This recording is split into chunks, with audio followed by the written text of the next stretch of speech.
స్వస్తి శ్రీ క్రోధినామ సంవత్సర తెలుగు నూతన సంవత్సర ఉగాది శుభాకాంక్షలు. రేపు పంచాంగంలో అయ్యగారు చెప్పినట్టుగా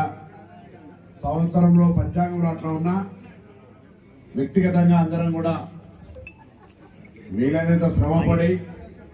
శాంతంగా వ్యక్తిగతంగా అభివృద్ధి కావడము, మన ప్రాంతాన్ని మన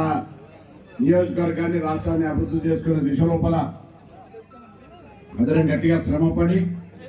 రాజకీయ పార్టీలో ఉన్నాం కాబట్టి అందరం కూడా ప్రజల మంచి చెడులో భాగస్వాములు కావాలని ఈ ఉగాది పూట అందరూ కూడా విజ్ఞప్తి చేస్తూ అందరికీ శుభం జరిగి అందరూ కూడా సుఖ సంతోషాలతో మనము ప్రజలు వ్యవస్థ అందరూ కూడా బాగుండాలని కోరుకుంటూ ఆ భగవంతుడు ఆ విధంగా మనందరిపైన ఆశీర్వదించాలని కోరుకుంటూ ఆ భగవంతుని ప్రార్థిస్తాను. అందరికీ